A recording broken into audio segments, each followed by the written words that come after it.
Olá, chegando aqui para mais um vídeo desse especial Raiva, Perdão e Compaixão, que faz parte da travessia da raiva ao perdão, abrindo espaço para compaixão.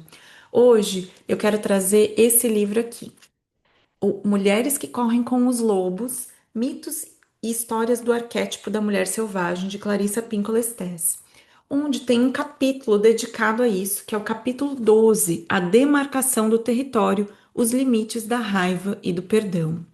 Então, nesse capítulo, tem um conto, que é o conto O Urso da Meia-Lua. Eu vou falar um pouquinho sobre ele aqui, mas se você não conhece o conto, eu recomendo que você ouça o conto completo, né, para entender qual que é a história, né? Eu vou deixar o link aqui para esse conto, eu gravei ele, né, ele tá narrado, então quem nunca ouviu falar do Urso da Meia-Lua, recomendo que ouça esse áudio.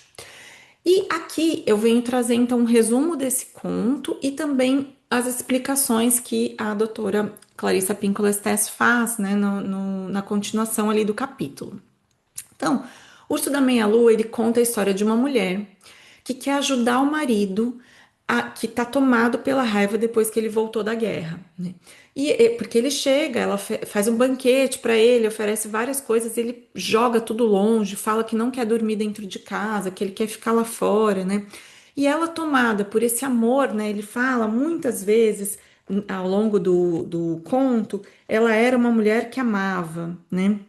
É, e então, tomada por esse amor, ela resolve ir buscar uma curandeira para resolver qual que é o que que ela faz, né, para resolver esse problema da raiva do marido. E a curandeira diz: "Olha, você vai ter que subir uma montanha e lá você vai ter que pegar um único pelo branco do pescoço de um urso, né, que tem essa meia-lua aqui no pescoço desse urso, ó, esse pelo branco. Então você vai lá e traz esse pelo porque é isso que tá faltando para fazer aqui a minha poção mágica, né?"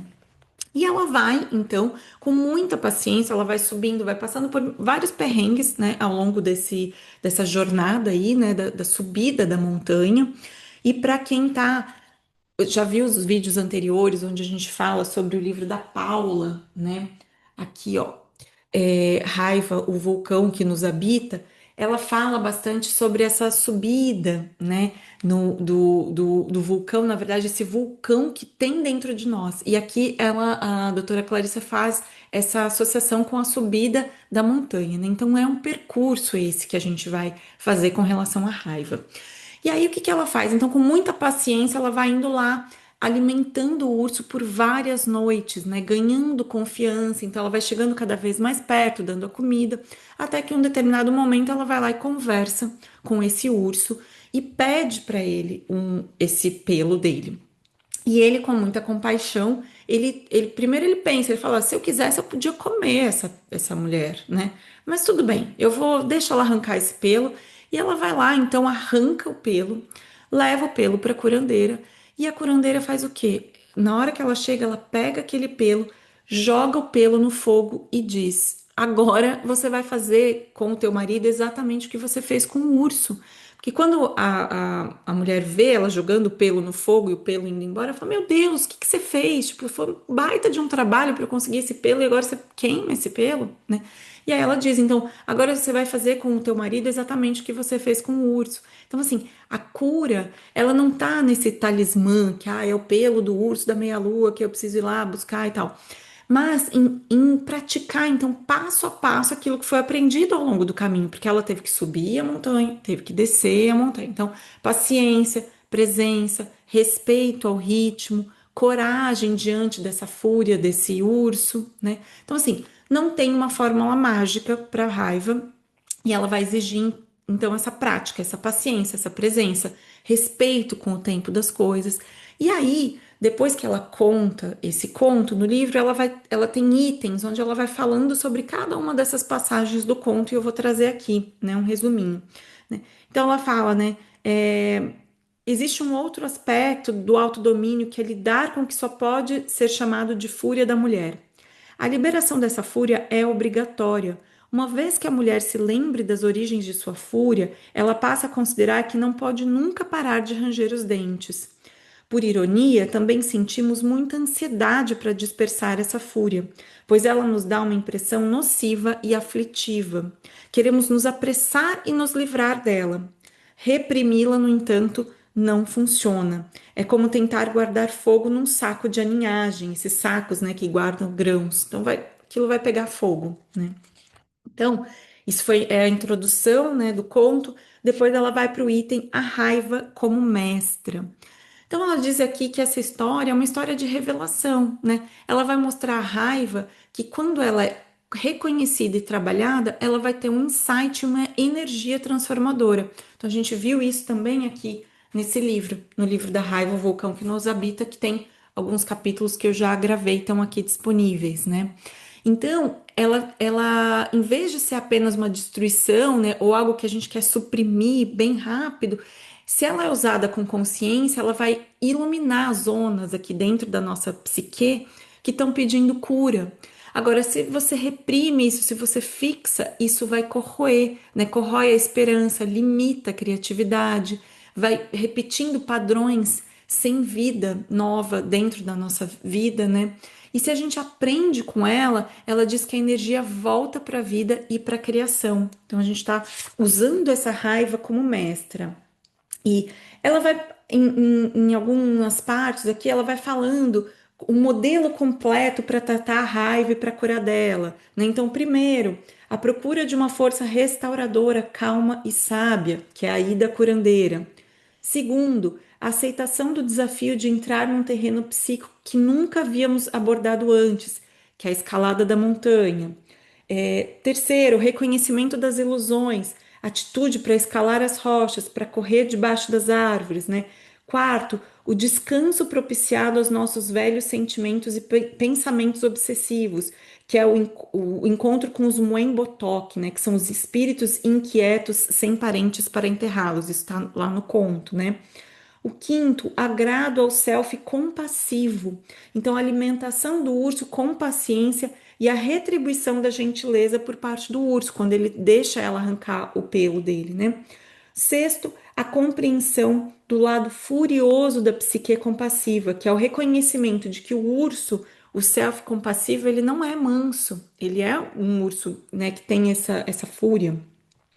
E sete, a história mostra a importância de trazer esse conhecimento psicológico até aqui embaixo, até a nossa vida real, que é a descida da montanha e a volta à aldeia. E depois um oitavo mapa, né, nesse mapa completo que ela fala, né, para tratar a raiva, o oitavo passo seria aprender que a cura reside na busca e na prática, não numa única ideia, que seria essa destruição do pelo, uma cura mágica, né? E o nono, que é o cerne da história, é aplique tudo isso à sua raiva e tudo correrá bem, que é o conselho da curandeira, para que ela volte para casa e aplique esses princípios com o marido, né? Depois, o outro item que ela vai falar é a procura da curandeira, a escalada da montanha. Eu tô falando de forma bem resumida aqui, tá? Quem quiser, quem tiver interesse, o ideal é ler o capítulo completo, né? Mas eu tô trazendo só alguns insights aqui, né? Então, essa procura da curandeira é a gente tentar acionar aquele aspecto interno dentro da gente que consegue ver longe, né? Que consegue sustentar uma estratégia em meio ao caos. Por quê? Né? Essa subida da montanha vai mostrar esses estágios da nossa consciência, o teste, o confronto com esse saber essencial nosso, né? Várias vezes ela vai falar arigatou zaishou, né? Arigatou, ela sempre vai agradecendo, ela agradece as folhas, ela agradece o vento, ela agradece a ilusão, né? Esse arigatou zaishou é obrigada ilusão. Por quê? Porque ela vai marcar que isso vai quebrar esses véus que a gente tem, né, dessa ilusão e separar aquilo que é real daquilo que é ilusório, que vai esse ilusório que está alimentando a nossa fúria, né? E esses Muembotoque, que são esses espíritos, né, que não foram sepultados, que não têm parentes, vai representar as ideias dessas dores que a gente tem dentro da gente, que a gente não conseguiu sepultar, a gente não conseguiu enterrar isso dentro da gente. Então, orar por eles, por esses Muembotoque, é começar a dar descanso àquilo que ficou sem rito de passagem dentro da gente, aquilo que a gente não conseguiu encerrar dentro da gente. Depois ela vai falar um exercício, mas a gente vai falar sobre esse exercício no próximo vídeo, né? E o outro item que a gente tem aqui o espírito do urso, né? Então, o que que esse espírito do urso simboliza, né? O urso ele vai simbolizar então esse ritmo, essa regulação. Então, o urso ele tem um momento em que ele hiberna, tem um momento em que ele age. Então, isso é cíclico, né? É um ritmo que tá. E ele diz também que a gente dá para a gente ser firme nos limites e ainda assim generoso, que é ela fala, o urso tem essa fúria, ele poderia ter matado ela, mas ele foi generoso ao deixar que ela arrancasse esse pelo, né? Então é força com compaixão, né? Ela diz que é essa ferocidade boa que vai proteger aquilo que é sagrado sem virar destruição. E o pelo é só uma lembrança daquele caminho que foi percorrido, daquele caminho que foi aprendido, né? Mas o talismã mesmo, aquilo que a gente tem de mais valioso é essa prática, é a gente entrar em contato com isso, a gente dá tempo ao tempo, que é o que ela vai falar no outro capítulo, no outro item, na verdade, que é o fogo transformador e a ação correta. Então, ela diz que a curandeira ela queima o pelo e dissolve essa fantasia da cura mágica, porque a mulher ela só percorre todo esse caminho achando que é isso, que é o pelo que vai salvá-la, né? Que vai conseguir curar essa raiva do marido. Mas o conhecimento ele só vai virar libertação quando a gente praticar ele na vida comum, né? Repetidamente. Então, com habilidade e tempo, a gente tem que olhar para isso.